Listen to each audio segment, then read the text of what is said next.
A paz do Senhor, amados. Amém? Bom dia a todos. Nós estamos nos preparando para mais uma EBD e continuando aqui a ideia das cartas às 7 igrejas do Apocalipse.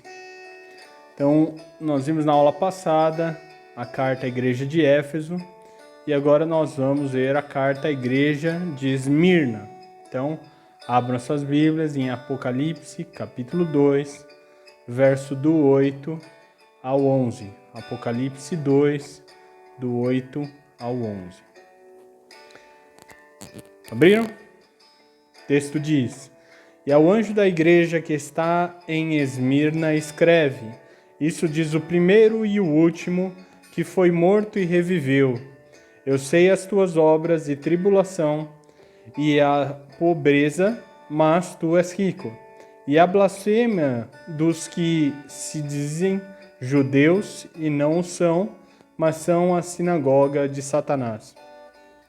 Nada temas das coisas que hás de padecer, eis que o diabo lançará alguns de vós na prisão, para que sejais tentados, e tereis uma tribulação de 10 dias. Sê fiel até a morte, e dar-te-ei a coroa da vida. Quem tem ouvidos, ouça o que o Espírito diz às igrejas. O que vencer não receberá o dano da segunda morte. Então este é o texto, e nós vamos então fazer o mesmo processo que nós fizemos no domingo passado, né? Então, na aula passada a gente começou dizendo quem é o destinatário dessa carta. Então, versículo 8 diz: Ao anjo da igreja que está em Esmirna. Este é o destinatário. João está escrevendo para o anjo da igreja de Esmirna. O remetente, Cristo Jesus, se apresentando de qual forma? Mesmo o verso 8 diz: Isto diz o primeiro e o último, que foi morto e reviveu. É interessante a gente parar aqui um pouquinho para notar como Cristo está se manifestando a essa igreja. Ele diz: Eu sou o princípio, o primeiro e sou o último, o derradeiro. Eu sou o alfa, o ômega, o princípio e o fim de todas as coisas. Eu subsistia antes de tudo que existia antes da criação, e quando a criação se findar, eu ainda permanecerei, porque eu sou o primeiro e sou o último de todas as coisas. E não só esse, mas eu sou aquele que morreu. Mas eu não permaneci morto, eu revivi. Eu sou um Deus vivo. Então, Cristo se apresentando como o primeiro de todas as coisas, como o último de todas as coisas, e um Deus vivo, presente. Ok? As qualidades que ele demonstra e comenta na carta sobre a igreja de Esmirna. Versículo 9 diz: Eu sei as tuas obras. Como dissemos na aula passada, as obras são o resultado de um trabalho. Então, Deus dizendo: Eu conheço o teu trabalho, e ele tem dado obras, ele tem se concretizado e terminado o seu trabalho, foram encontradas obras. Eu sei as tuas obras e tribulação. Também aqui nós comentamos um pouquinho por causa da paciência, né, da igreja de Éfeso. Aqui a mesma ideia, a igreja sendo tribulada, passando por momentos de aflição, e ele falou: Eu sei a tua tribulação.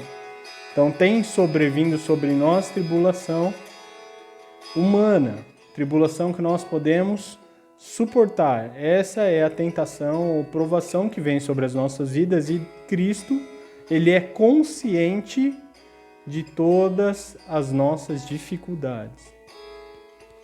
E algo que me chama um pouco a atenção em relação à igreja anterior que nós comentamos, porque ele diz: e pobreza. Mas ele também diz, entre parênteses na minha Bíblia, mas tu és rico. Mas espera aí, A igreja era pobre ou era rica? Qual que é essa ideia?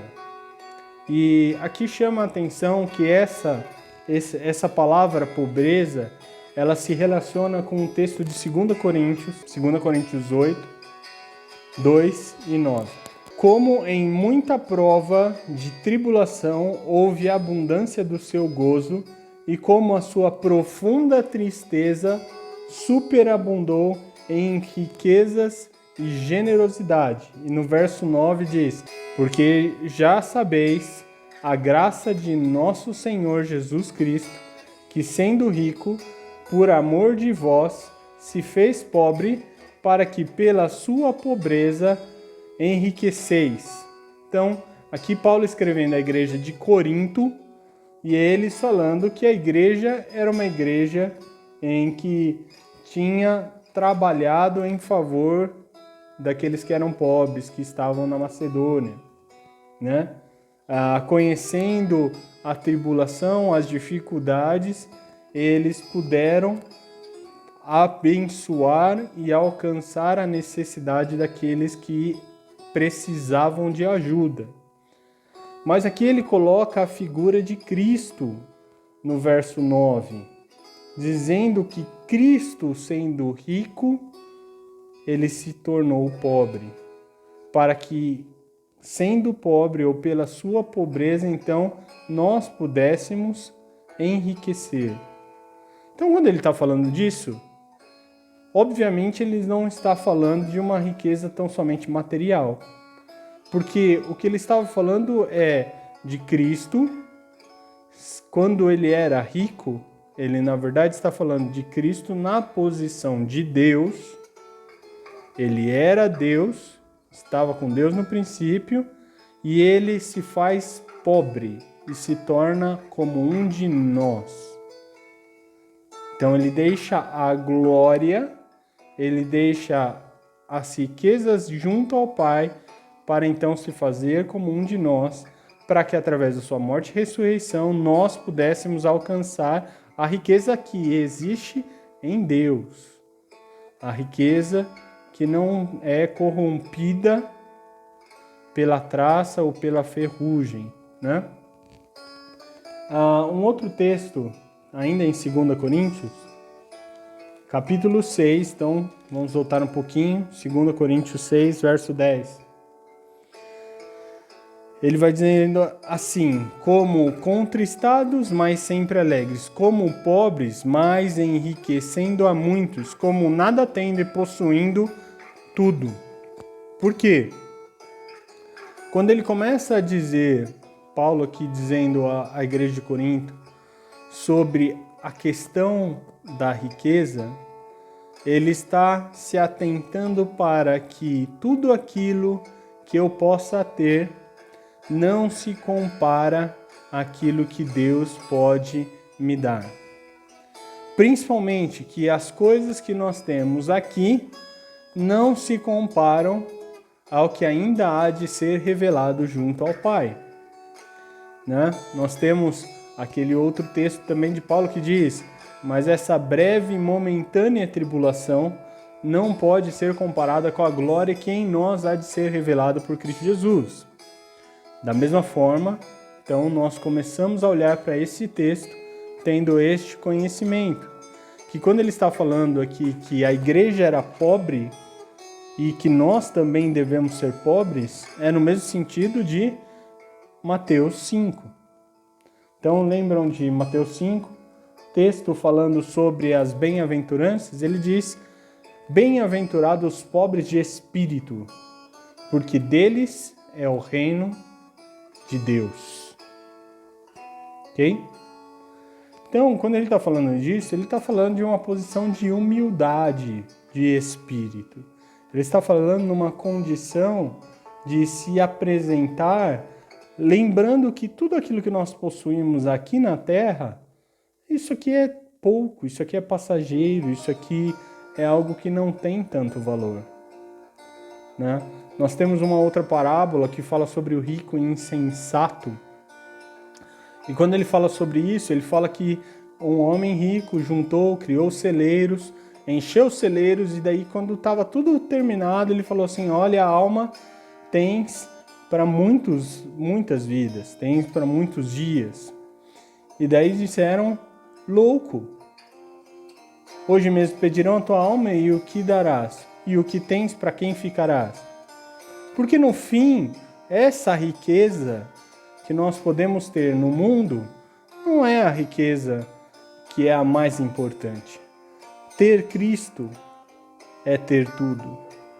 Não ter Cristo, por mais que eu seja rico, é ter nada. Porque é a comparação entre a vida presente e a vida que será revelada em Cristo Jesus para cada um de nós. Ok? Ainda um outro texto que eu queria também ver sobre isso, é um texto que está no livro de Tiago, capítulo 2, verso 5.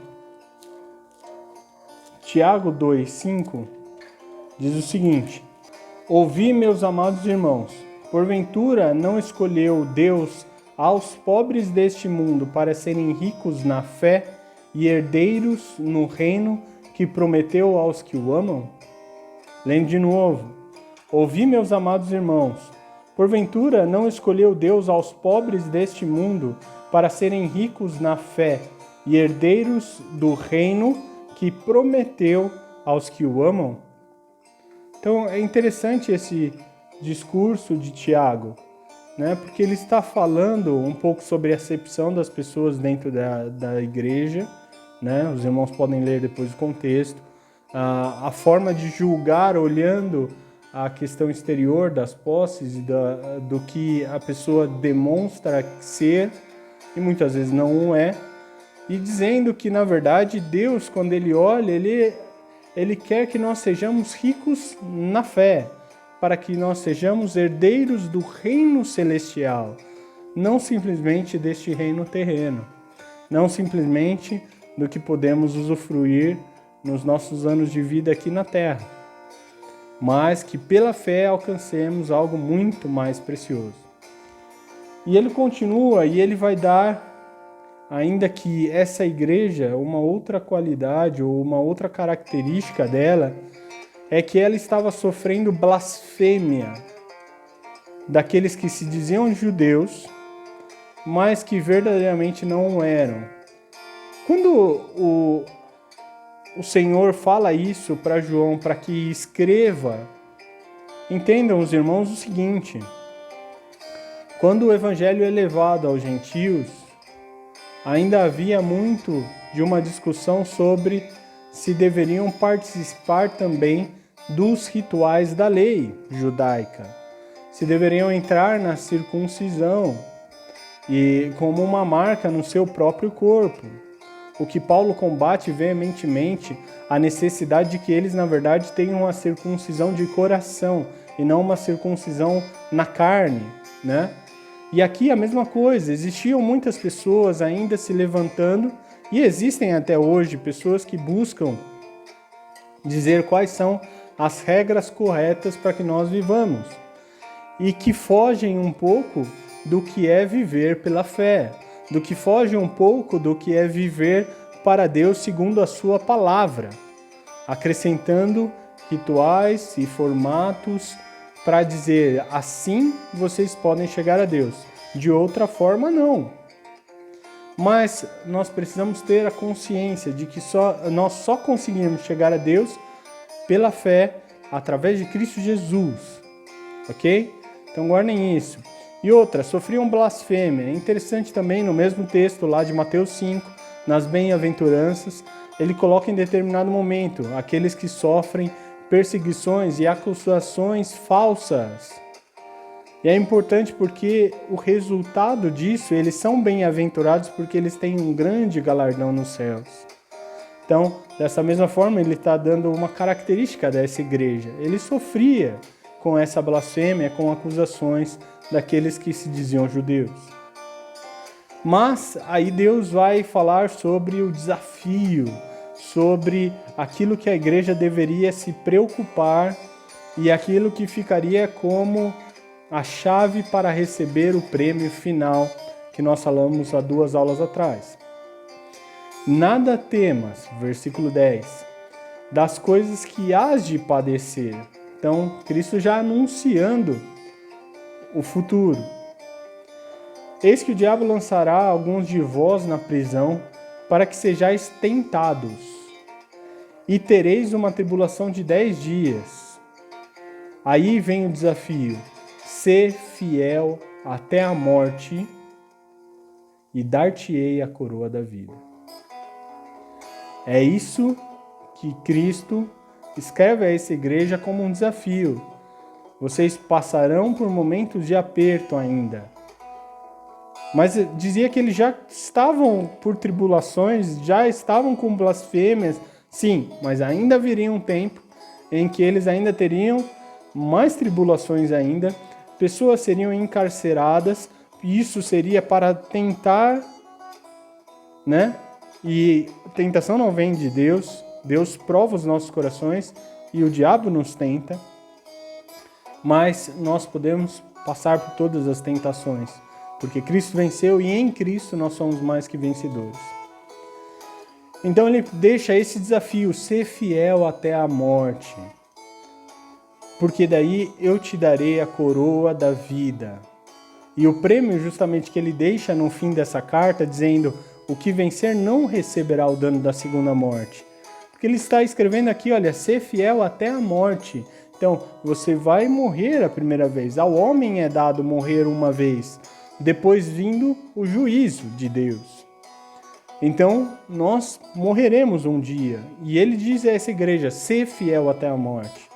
Olha, até o momento final, você precisa permanecer fiel.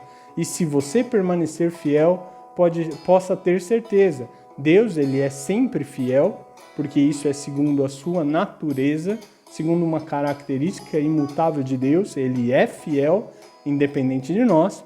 Então ele diz, se você for fiel, então você receberá a coroa da vida, para ter então não mais o dano da segunda morte, mas ter a vida eterna na presença de Deus. Então, fechando aqui essa aula, eu queria que você guardasse isso.